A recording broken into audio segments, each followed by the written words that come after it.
l'Égypte n'était qu'à 24 minutes de réaliser l'une des plus grandes victoires de son histoire en Coupe du Monde. Mais un but contre son camp a tout changé. Et d'ailleurs, la confrontation entre l'Égypte et la Belgique a une histoire courte, mais remplie de surprises. La première rencontre officielle entre les deux équipes a eu lieu en 1999 et elle s'est terminée par une victoire de la Belgique 1-0. Puis, après de longues années, les deux équipes se sont retrouvées dans un célèbre match amical le 18 novembre 2022 avant la Coupe du Monde au Qatar. À ce moment-là, l'Égypte a livré l'un de ses meilleurs matchs de ces dernières années et a réussi à battre la Belgique sur le score de 2-1.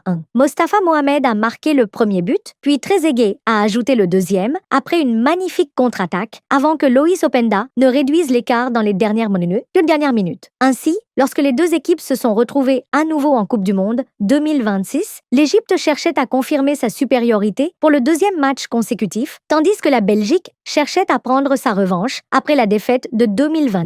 Et le plus étrange, c'est que si tu regardes seulement le résultat, tu diras que le match nul est juste. Mais si tu regardes le match lui-même, tu découvriras que l'Égypte n'a pas arraché un point à la Belgique. C'est la Belgique qui a échappé à la défaite. Racontons l'histoire depuis le début. Le match s'est joué au stade de Seattle devant 66 000 spectateurs, dans une ambiance parfaite pour le football. Toutes les prévisions avant la rencontre étaient en faveur de la Belgique. Une équipe remplie de stars. Kevin De Bruyne, Jérémy Doku, Youri Tielemans, Lukaku sur le banc, prêts à entrer. Quant à l'Égypte, elle entrait dans le match avec beaucoup de questions. Est-ce qu'elle peut rivaliser? Est-ce qu'elle peut tenir face à une sélection du plus haut niveau mondial? Ou est-ce qu'elle va se contenter de défendre et d'attendre une défaite avec le moins de dégâts possible? Mais dès la première minute, il était clair que Hossam Hassan était entré dans le match avec une idée complètement différente. Pas une défense désorganisée, ni un recul total, mais un bloc défensif bien organisé. Des lignes proches les unes des autres et une fermeture des espaces dans lesquels De Bruyne aime jouer, avec une dépendance à la vitesse de Mohamed Salah, Omar Marmouche et Imam Achour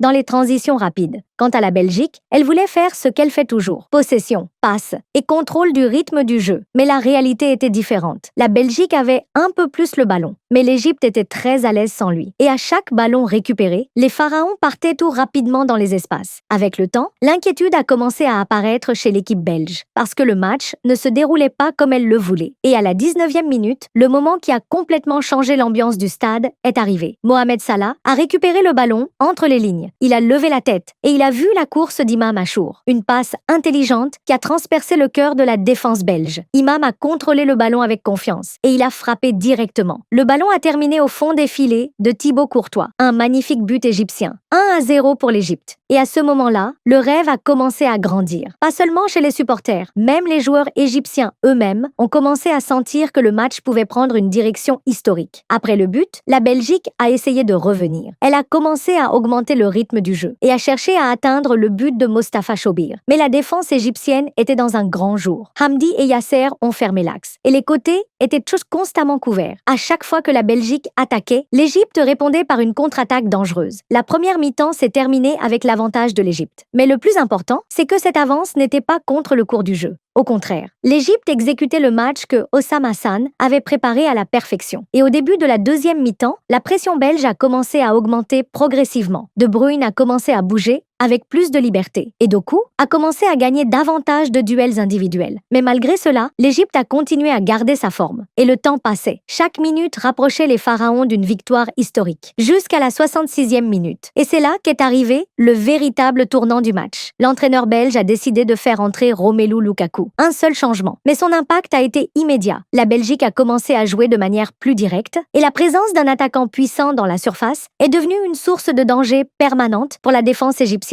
Et presque juste après son entrée, l'action qui a changé le match est arrivée. Un centre dans la surface de réparation. Une confusion défensive. Mohamed Hani essaie d'éloigner le danger, mais le ballon change de direction et entre dans les filets. Un but contre son camp douloureux. Et cela seulement 22 secondes après l'entrée de Lukaku. 1-1. Et le plus difficile dans ce but, c'est qu'il est arrivé après plus d'une heure complète de discipline défensive égyptienne. À ce moment-là, beaucoup de personnes pensaient que la Belgique allait continuer sa pression et marquer le deuxième but. Mais cela ne s'est pas produit. Et c'est peut-être la chose la plus positive de tout le match pour l'Égypte. L'équipe ne s'est pas effondrée. Elle n'a pas perdu sa confiance. Et elle n'est pas revenue défendre de manière paniquée. Au contraire, elle a essayé de nouveau. Elle est repartie à l'attaque. Et elle a de nouveau menacé le but de Courtois. Et à l'approche des dernières minutes du match, la rencontre a commencé commençait à devenir un duel ouvert. Chaque équipe voulait arracher la victoire, mais sans se jeter vers l'avant de manière excessive. Et quand on regarde les chiffres, on découvre quelque chose de très important. La possession était de 53% pour la Belgique contre 47% pour l'Égypte. Cela signifie qu'il n'y avait pas une domination écrasante, comme beaucoup pourraient en imaginer, et même les cartons étaient identiques, 2 pour chaque équipe. Sachant que le match a connu énormément de fautes et que Doku a eu la plus grande part de ses fautes, car il était le joueur le plus technique sur le terrain. Le nombre de tirs, 15 pour la Belgique, 14 pour l'Égypte. Une seule frappe d'écart. Les tirs cadrés, l'Égypte, 4. La Belgique, 3. Les corners, 7 pour l'Égypte. Seulement 2 pour la Belgique. Et le plus important de tout, le XG. L'Égypte, 1,52. La Belgique, 1,01. Cela signifie que les occasions les plus dangereuses du match étaient égyptiennes. Et c'est l'une des statistiques les plus surprenantes de toute la première journée, parce qu'elle dit simplement que l'Égypte n'était pas l'équipe la plus faible, ni l'équipe qui essayait seulement de survivre, mais elle était une équipe capable de gagner réellement. L'homme du match pour moi est Imam Achour. Pas seulement parce qu'il a marqué, mais aussi parce qu'il a dirigé les contre-attaques. Et il était la principale source de danger de l'équipe égyptienne. À chaque fois qu'il recevait le ballon, il obligeait la défense belge à reculer. Quant au héros dans l'ombre, c'est Mostafa Chobeir, parce qu'il a réalisé plusieurs arrêts importants qui ont permis à l'Égypte de rester dans le match. Et il est sorti avec une performance digne d'un gardien de sélection en Coupe du Monde. Quant au chiffre choquant, c'est le XG, 1,52 contre 1,01. Un chiffre qui résume tout le match, parce que le résultat a dit match nul. Mais la qualité des occasions a montré que l'Égypte était l'équipe la plus proche de la victoire. Il y a aussi eu un contact presque dans la surface de réparation avec Ahmed Sayed Zizo, et nous avons vu une scène amusante avec Osam Hassan, qu'il a imité pour l'expliquer à l'arbitre, comme s'il ne comprenait pas l'arabe et tout ça. Et au final,